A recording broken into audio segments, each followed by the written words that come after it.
faut pas normaliser des négligences, des omissions, le fait de ne pas respecter les principes de Dieu et de voir que Dieu dans un côté est en train d'évoluer et vous pensez que c'est éteint. Et nous avons plusieurs ministères en difficulté aujourd'hui parce qu'il y a des affaires d'alliance qui n'ont pas été respectées au départ, mais le ministère a commencé. Les miracles, Moïse les a vécus. Il a reçu le mandat, il a reçu l'appel. Tout a été authentifié, mais Dieu n'avait pas oublié qu'il y a un problème ici. Donc il y a des moments où Dieu devient difficile à saisir à cause de notre négligence. Parce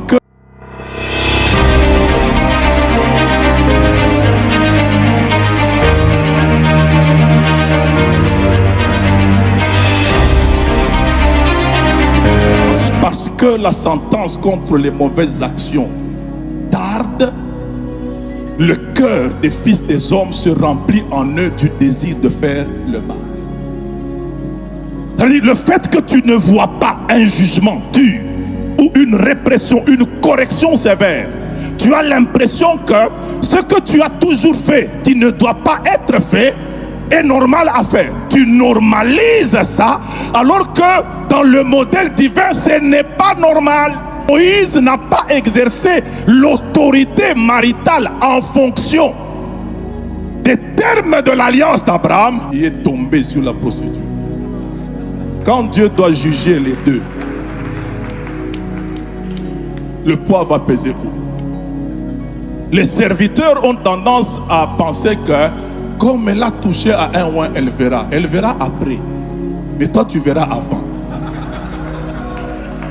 Surtout si toi, tu es marié. Ça veut dire tu as traversé combien de barrières? Barrières d'enfants de Dieu. Barrières de oin de Dieu. Barrières de rempli de l'esprit.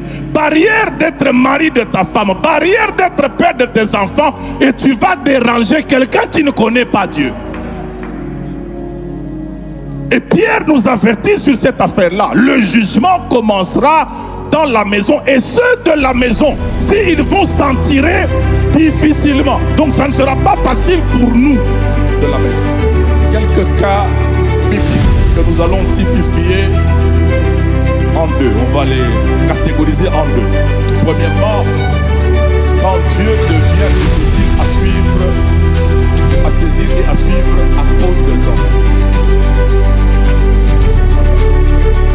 Et deuxièmement, quand Dieu devient difficile à saisir et à suivre à cause de lui-même. Ça, c'est la partie la plus intéressante. Maintenant, rentrons d'abord dans quand Dieu devient difficile à suivre, à saisir à cause de nous. Est-ce qu'on peut prendre Exode chapitre 4, 24 à 26? On peut lire ce texte-là? Je vais lire. La Bible dit: pendant le voyage, en un lieu où Moïse passa la nuit, l'Éternel l'attaqua et voulut le faire mourir. Il appelle Moïse, il attaque Moïse. Ça veut dire Dieu commence à attaquer le porteur de son propre appel. Humainement parlant, ça s'explique pas. Et ici, qu'on se dise la vérité, Dieu ne joue pas. Et Dieu n'a jamais joué. N'ayez pas l'impression que Dieu faisait un jeu. Ce n'est pas une blague. Parce que c'est tellement sérieux que la Bible ajoute: Séphora prit une pierre aiguë, coupa le prépuce de son fils et le jeta aux pieds de Moïse en disant: tu es pour moi un époux de sang. Et l'Éternel le laissa. C'est alors qu'elle dit: époux de sang, à cause de là, c'est ça la chose qui va nous aider à décoder et à voir que dans cette affaire, Dieu n'est pas venu jouer. Et en essayant d'entrer en profondeur dans la chose, il se peut, ça c'est moi qui le dis, que ce soit à partir d'ici que Séphora ait rebroussé chemin. Parce que quand vous allez vers Exode, vers les 17-18e versets, Jéthro, beau-père de Moïse, prend Séphora. Il apprend ce que Moïse a réalisé en Égypte. Il descend pour rencontrer Moïse et puis Dieu se retire. C'est que le problème était au niveau de la circoncision. Lorsque Dieu se présente à Moïse, notamment, est-ce qu'on peut nous projeter Exode chapitre 3, verset 15? On va trouver quelques réponses là-dedans. Qu'est-ce que la Bible dit? Dieu dit encore à Moïse, tu parleras aux enfants d'Israël, l'Éternel, le Dieu de vos pères, le Dieu d'Abraham, le Dieu d'Isaac et le Dieu de Jacob, m'envoie vers vous. Voilà mon nom pour l'éternité et voilà mon nom de génération en. Il n'a pas dit le Dieu de vos grands-pères. Qu'est-ce qu'il a dit? Le Dieu de vos pères. Ça signifie vous êtes les fils. Maintenant, quand vous rentrez dans Genèse chapitre 17, lorsque Dieu institue la circoncision, ça fait partie des termes d'alliance avec menace de mort pour quiconque ne respecte pas ces termes d'alliance. Et quand vous lisez le chapitre 18, Dieu déroule à Abraham son mandat. Versets 18 et 19. Il dit exactement, cacherai-je à Abraham ce que je vais faire? Abraham deviendra certainement une nation. En fait, la postérité d'Abraham, c'est Abraham en devenir. Ça veut dire les termes d'alliance entre Dieu et Abraham doivent se retrouver tels que élaborés par Dieu sur la descendance d'Abraham. Et le mandat dit, je l'ai choisi et je l'ai établi afin qu'il instruise sa maison après lui. Et quand Dieu vient se présenter à Moïse comme étant le Dieu de ton père Abraham, de ton père Isaac, de ton père Jacob, ça veut dire tu fais partie de l'alliance et je dois retrouver dans ta maison la réalisation des termes de l'alliance. Ici, j'aimerais nous dire, il faut faire attention avec les négligences coupables dont on ne voit pas les conséquences tout de suite. Il a dû y avoir dans la maison de Moïse un problème d'autorité. Moïse étant de la postérité d'Abraham, va dire qu'il doit faire la circoncision des enfants, mais Séphora habite chez son père, elle va dire non. C'est quoi que tu voudrais nous imposer? Alors que Séphora est descendante d'Abraham par Madian parce que son père vient de là. Donc chez les Séphora, on n'accepte pas l'alliance. Il se peut que Moïse ait perdu l'autorité d'imposer l'accomplissement de l'alliance et Séphora a récupéré cette autorité en disant pas sur mes enfants.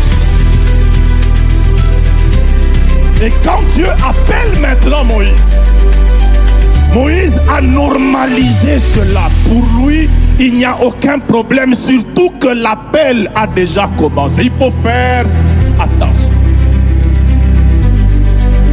Il ne faut pas normaliser des négligences, des omissions, des faits de ne pas respecter les principes de Dieu et de voir que Dieu, dans un côté, est en train d'évoluer et vous pensez que c'est éteint.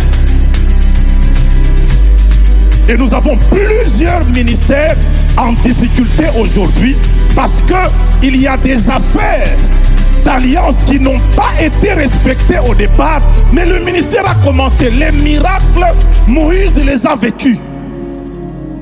Il a reçu le mandat, il a reçu l'appel. Tout a été authentifié, mais Dieu n'avait pas oublié qu'il y a un problème ici. Amen.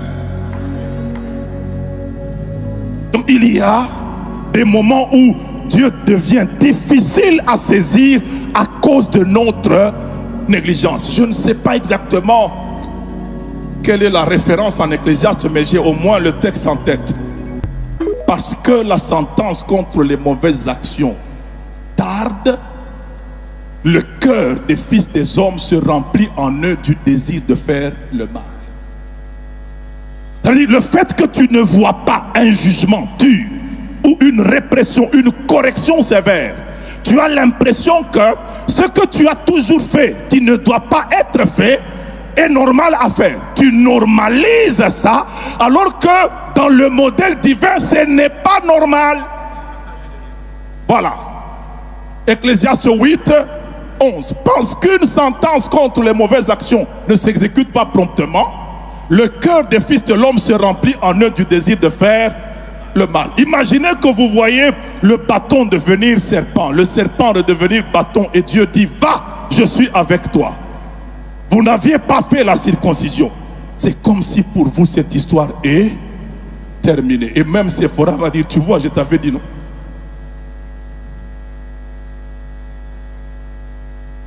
Et lorsque Dieu arrive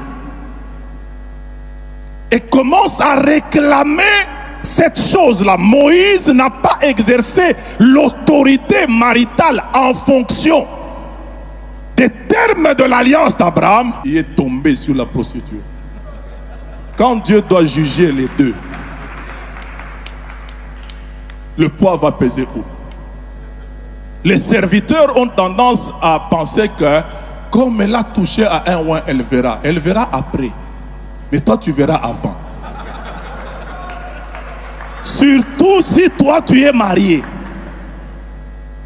Ça veut dire tu as traversé combien de barrières? Barrières d'enfants de Dieu. Barrières de oin de Dieu. Barrières de rempli de l'esprit. Barrière d'être mari de ta femme. Barrière d'être père de tes enfants. Et tu vas déranger quelqu'un qui ne connaît pas Dieu. Et Pierre nous avertit sur cette affaire-là. Le jugement commencera dans la maison. Et ceux de la maison, s'ils vont s'en tirer difficilement. Donc ça ne sera pas facile pour nous de la maison. Il faut éviter de s'habituer à Dieu et à ces choses. Dieu reste Dieu. Même s'il traite avec toi dans une affaire et dans l'autre, tu n'as pas encore bien réglé les histoires. Allez demander à Uza, le jour où il a tenté d'empêcher à l'arche de tomber. Qui a dit que qui a créé la pesanteur? Qu'on se dise la vérité. Et puis eux-mêmes là, Israël, ils étaient tous dans l'erreur. Ils prennent l'arche, ils mettent sur les vaches alors que l'arche doit être portée par les épaules des sacrificateurs. En pleine erreur, dans l'euphorie, dans la joie, la louange, David dansait et puis ça s'est très mal terminé. Dieu n'a pas oublié ses règles. Uza a touché à l'arche. La loi de Lévitique, tout de suite, elle s'est appliquée. Il n'est pas sacrificateur. Je regrette. Et là, David a difficile à saisir.